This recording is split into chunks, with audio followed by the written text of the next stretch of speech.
السلام عليكم. النهاردة هنعمل الكبة الشامي أو الكبيبة. هنعملها بدون مفرمة، وهنعرف النهاردة ازاي نعمل الكبة ناجحة ومقرمشة من أول مرة.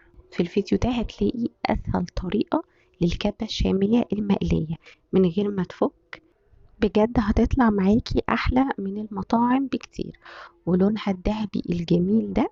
وهعرفك كمان كل الأسرار اللي هتطلع طعمها زي المطاعم وأحلى، وسر تشكيلها بدون ماكينة. يعني احنا هنشكلها بايدينا بطريقة مفيش اسهل من كده، والطعم طبعا جميل جدا. وهعرفك في الفيديو ده ازاي كمان نخزنها. بس قبل ما نبتدي الفيديو، لايك والكومنت على الفيديو لو عجبكم، واشتراك في القناة، ويلا بينا نبتدي. اول حاجة هنبتدي فيها ان احنا ننقع البرغل. انا استخدمت نص كيلو او 500 جرام من البرغل. البرغل طبعا يكون ناعم، وبنحط عليه مقدار مجين وربع بالظبط من المية السخنة أو المية اللي هي مغلية، وبنسيبه على جنب لحد ما نلاقيه شرب المية كلها اللي احنا حطيناها له. وهبتدي بقى أشتغل في اللحمة المفرومة بتاعتي إن أنا أعصجها.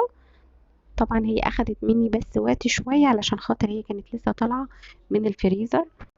وأول ما فكت معايا كده، نزلت بالبصلة المبشورة، يعني بصلة متوسطة مبشورة، وهنقلب شوية كده البصلة مع اللحمة. وبعد كده هنضيف عليها التوابل: معلقة من الملح، ومعلقة من الفلفل الأسود، ومعلقة من حبة البركة المطحونة، ومعلقة من البابريكا. وهنقلب كل ده مع بعض.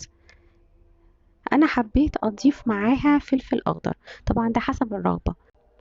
قبل ما تستوي بشوية بننزل بالفلفل الأخضر، ولو انت عايزة تضيفي معاه فلفل أحمر، فلفل ألوان، أي حاجة انت حابة تضيفيها ممكن نضيفها، مفيش مشكلة.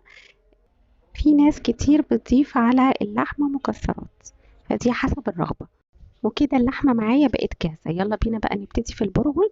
هو طبعا كده البرغل بقى كويس وشرب المية كلها اللي احنا حطيناها. أول حاجة هضيف 3 معالق كبار من النشا، وبعد كده هضيف التوابل على البرغل. طبعا بتفرق في الطعم جدا، بتخلي البرغل نفسه يبقى طعمه حلو قوي. هنضيف معلقة من الفلفل الأسود، معلقة من توابل الفراخ، بديل التوابل الفراخ ممكن نحط مرقة دجاج، بتفرق قوي قوي في الطعم. يعني بتخلي طعم الغلاف الخارجي للكبة بيبقى طعمه حلو قوي. وهنضيف نص معلقة من الكمون، ومعلقة من الملح.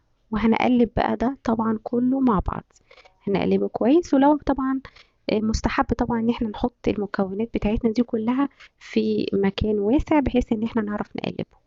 هنضيف بقى عليهم 2 من البطاطس المسلوقة، هنسلقها. وبعد كده هنضيف عليهم طبعا المكون ده، هيخلي طعمها حلو اكتر، وكمان هيخلي ان احنا سهل ان احنا نشكلها.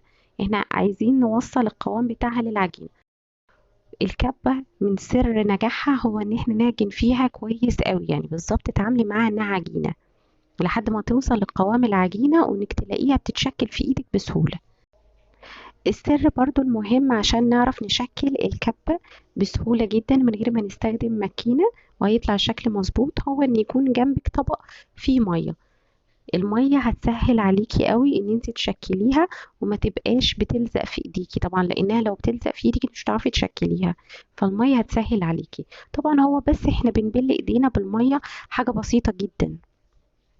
هنحط طبعا كل ده مع بعض في طبق، وهنغطيها ونبتدي نسحب واحدة واحدة اللي هنشتغل فيها علشان ما تنشفش مننا. لما تكوريها كده وتسحبي واحدة واحدة، دي كده هتبقى أسهل عليكي وهتنجز معاكي في الوقت كتير. طبعا هنمسك واحدة اللي احنا هنشتغل فيها. في طبعا طرق كتير قوي ان احنا نفرغها من جوه كده، بس اسهل طريقة بجد عن تجربة، انا جربت طرق كتير، هو ان انت تشتغلي بصباعك كده. يعني انت هتبلي صباعك بالمية، فهيسهلك ان انت تفتحي العجينة كده من جوه. هنفتحها بالمقدار اللي احنا شايفينه مناسب لينا، وبعد كده هنحشيه باللحمة المفرومة. وهيبقى سهل عليا ان انا اقفلها، لان انا لو عجنتها كويس انا هشتغل عليها بمنتهى السهولة، ومش هتفك مني في الزيت ولا حاجة. السبب اللي بيخلي الكبة برضو تفك من ناس كتير في الزيت هو انه ما اتعجنتش كويس. يعني النقطة المهمة قوي في الكبة الشامي كلها عشان تطلع ناجحة هو ان انا اعجن فيها كويس. يعني خدي وقتك، يعني من 10 دقايق لربع ساعة عجيني فيها، مفيش مشكلة، بس علشان تطلع معانا افضل واحسن نتيجة. بس اتعملت بمنتهى السهولة. هنكمل بقى طبعا كله. بصوا ما شاء الله، ده بس كان من نص كيلو من البرغل، وعلى فكرة فضل معايا برضو من اللحمة المفرومة، يعني هي أخدت أقل من نص كيلو من اللحمة المفرومة. هبتدي بقى أحمر الكمية اللي أنا عايزاها. هنحمرها على نار متوسطة، يعني ولا عالية قوي طبعا عشان نسيبها تستوي براحتها، ولا هتبقى النار منخفضة قوي، لحد ما توصل للون الذهبي الحلو ده، او اللون اللي انت تفضليه، يعني لما تلاقي ان اللون ده المناسب ليكي، بس هو ده افضل لون للكب. بصوا جميلة بجد، حلوة قوي قوي ما شاء الله، يعني مقرمشة. بصوا لو سامعين الصوت، مقرمشة وجميلة جدا، وطرية من جوه ومستوية حلوة قوي. الغلاف اللي بره ده طعمه جميل قوي قوي. لو تمشوا على المقادير بالظبط زي ما انا قلت لكم، هتطلع معاكم بجد احلى واطعم والذ من اي مطعم. بجد روعة يا جماعة، اللي هيجربها هيعملها على طول بالطريقة دي، يمكن اسهل طريقة ممكن تلاقوها. وطبعا عشان تفرزي بقية الكبة، هنحطها في اكياس للتخزين وهنشيلها في الفريزر عادي، ووقت ما تعوزي ان انت تطلعيها بتطلعيها وتحطيها في الزيت على طول، يعني ما تطلعهاش من قبلها، لا عادي زي اي حاجة مجمدة مثلا بنشتريها من بره، هتحطيها في الزيت على طول وهتطلع زي الطازة، زي اللي انت لسه عاملاها بالظبط. يا رب فيديو النهاردة يكون عجبكم، اشوفكم الفيديو الجاي على خير، مع الف سلامة.